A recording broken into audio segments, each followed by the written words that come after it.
We're making stovetop mac and cheese, and to make a basic white sauce, as the base of a cheese sauce, you must first prepare what's called a roux.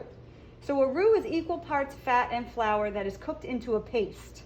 Liquid, in this case milk, is going to be slowly whisked in and thickened by the roux. So the roux is a thickening agent. It helps us make the sauce creamy, otherwise it's just milk. Cheese is then added in over low heat. The name of the sauce before you add the cheese is called the bechamel. I don't know if you guys saw that in the video. And the name of the sauce after you add the cheese is called a Mornay sauce. So mac and cheese is actually macaroni with a Mornay sauce. So the first thing that I want to get going is my boiling water, because that's going to take the longest. So I'm going to turn on my back burner. I'm only doing a very small amount of pasta. So I'm going to use a small pan, and I'm going to fill it halfway up with water, and I'm going to put the top on. When you put the top on, that will help it come to a boil quicker. You want to put it on power boil, but as soon as I start to see steam, I need to remove the top, and the top does not go back on. If I put the top back on, once the pasta is in, it will overboil. All right, so I'm going to leave my top on. And I'm gonna check all my ingredients. So I'm gonna need 3/4 of a cup of pasta and 1 teaspoon of salt, okay? Pasta isn't salted, and the water should always be salted. It should be as salty as the sea. Ocean water, it should taste like. So I'm gonna put that off to the side right there. And then I'm gonna be making the cheese sauce. So for the cheese sauce, I'm gonna need 3/4 of a cup of milk, low fat, 1 tablespoon of all-purpose flour, 1 tablespoon of butter. I'm also going to need 1/2 teaspoon of salt. And in my recipes, whenever I say salt, I'm always talking about kosher salt. Why does that matter? Kosher salt has less sodium than iodized table salt. If you have table salt at home and you do a teaspoon, and I say a teaspoon of kosher salt, you'd probably want to reduce your salt by 1/2 and then taste it from there on your own. And then, of course, I'm going to need the cheese. So I'm just going to move over my ingredients over here. Now, I don't know if you guys know this about our stoves, but these are induction burners. So if you put something on them over here, like this cup, there's no flame, but there's also no way that, unless it is magnetic, that it will get warm. So let's say I accidentally turned on this burner and this was a regular oven, I would break the glass. But if I were to accidentally turn this on an induction burner, this is not magnetic, so nothing would happen. No heat would occur. So I'm doing it just for demo purposes because I need this space to show you guys. But just so you know that I'm not doing anything unsafe. We tend to not put things on the stove just because it's a good practice, so just remember that. All right, so now grating of my cheese. So for macaroni and cheese, for a cheese sauce in general, you need a sharp cheese for flavor, but you also need a good melting cheese. Good old American macaroni and cheese does really well with like a Monterey Jack, or in this case, I'm using American cheese. I like to use the deli American. It's a little bit better quality. If I could get it open.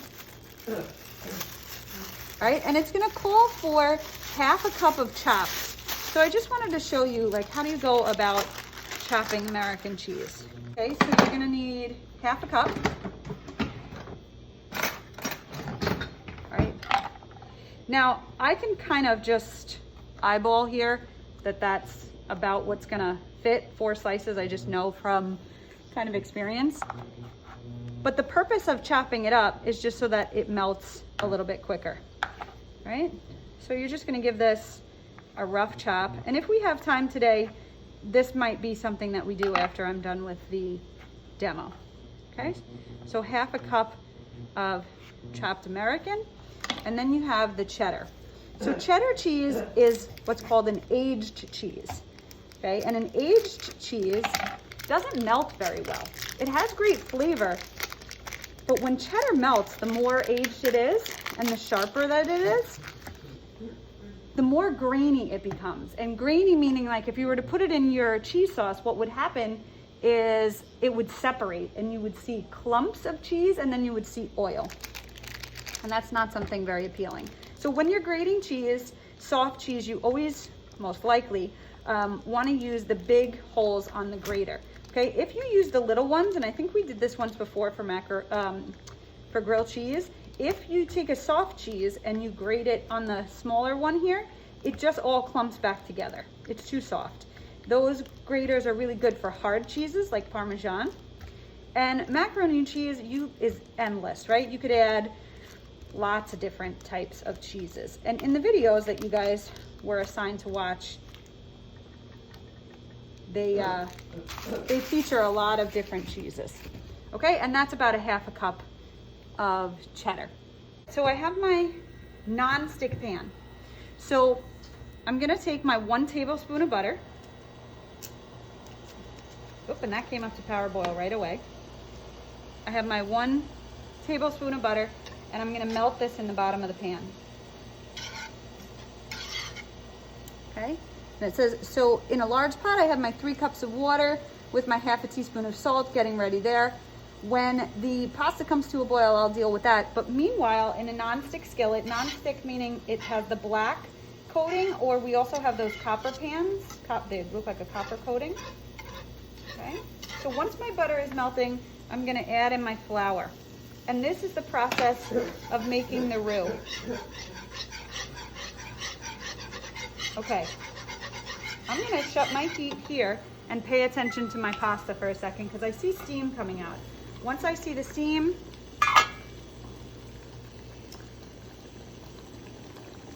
and my water boiling there, I know that I have to add my pasta. All right, so I already have my salt in there. Okay, and now I'm gonna turn down my heat because if I leave it on power boil, this thing is gonna overboil.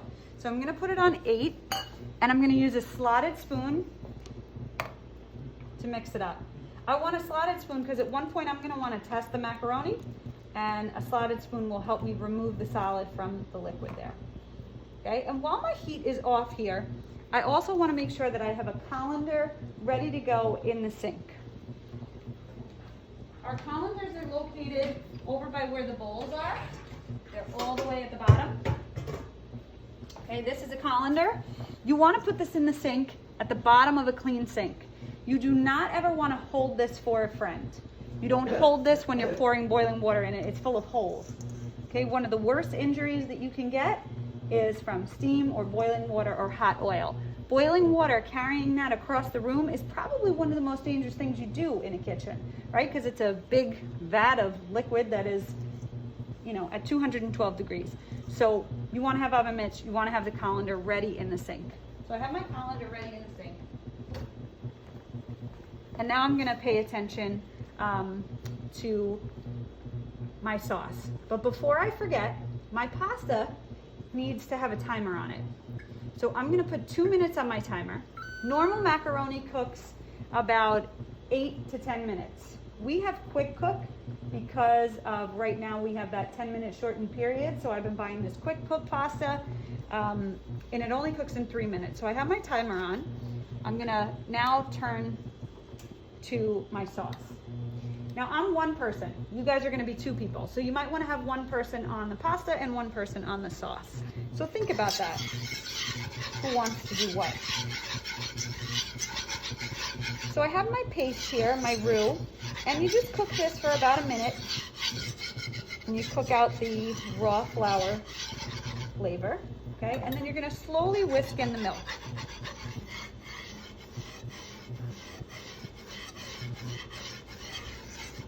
Now this recipe was cut in half because you guys are 2 people and not 4. But it normally fills the pan a little bit more. So we might even be able to do this in a smaller pan. Okay, now a roux or cornstarch or anything else that you use to thicken usually doesn't thicken until it comes to a boil. So until my heat gets hot enough, this is just gonna be milk. But if you can see here in the center, see how it's thickening up? Okay.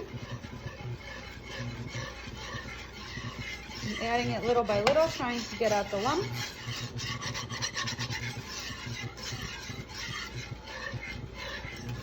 And then I'm adding the rest.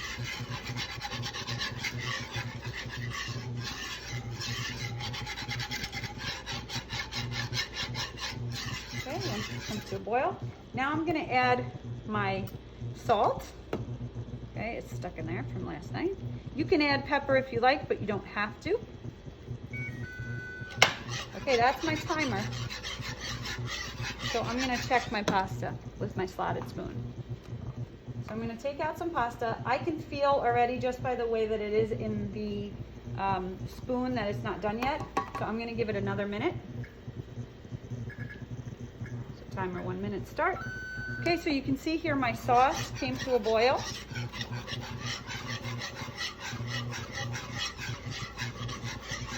Okay, now I'm gonna lower my heat. Okay, I cooked over medium-high heat until the mixture was bubbling and that it coated the whisk. So how do you know that it's completely done? When you pick up the whisk, you should see it all over it. Make sure that it's not getting thick in the center and thin on the outside. Get that outside to the center because the center is the hotter part of the pan. All right, and now I'm gonna add my cheese. I'm on low heat. Okay, the rest of the American. Now I have white American and I have yellow cheddar. You could do all white or all orange cheese. The cheese in yellow American and cheddar is a natural coloring. All right, so my timer went off. So I don't want to burn my sauce here. So I'm just going to give this a quick stir. And I'm going to shut my heat so I can pay attention to my pasta. I'm going to check this again. The way to check pasta is to run it under cool water.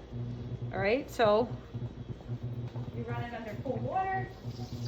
And then you're going to give it a taste. I'm not going to taste mine because I just happen to know that it's done. Right? Now, when you're going to move a pot of water around the kitchen, you need to tell people that you're moving with this pot. Especially we have all these big barriers up, all right, and our masks on and we can't hear each other. So you're going to announce things in a kind of ridiculous way. Like hot pot behind you. Those of you that work in restaurants know that that's normal. So you're going to make sure you have a clear path. You're going to put this down into the colander and then turn it. Don't start pouring from all the way up high. And you're not going to rinse it. You're going to leave that starch right on there. I actually let it rest right in top like that, just in case there's any liquid. All right, and that's just going to sit and wait for our sauce to finish. So the residual heat here might melt it, but I'm gonna give it a little bit of help. And I'm gonna turn my heat back on. Now you guys don't have to constantly turn your heat on and off. I'm just doing so because I'm one person. Okay. Now, so there's starch on that pasta, and if you heat it up, if you run water on it, you're gonna lose all that starch. And that starch is what helps make the sauce creamy, and it's what helps the sauce adhere to the pasta. Okay, so I'm on. Okay, I'm gonna shut my timer there for my pasta so that doesn't drive me nuts.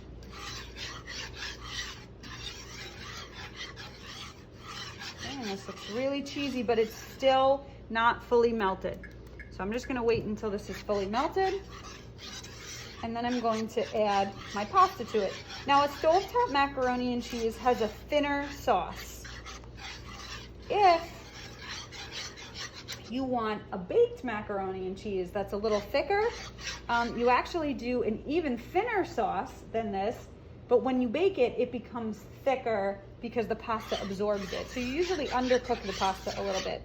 If you like stovetop pasta, but you like that crunchy topping that's on top, you could actually toast up some breadcrumbs and put those on top.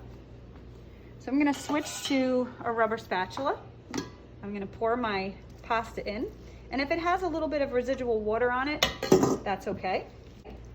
And what we're gaining from this lab is how to make a sauce, how to make a roux, boiling pasta safely, using the grater, which we've already done, but there's gonna be a lot of skills that are gonna come together when we're doing 2 tasks at one time.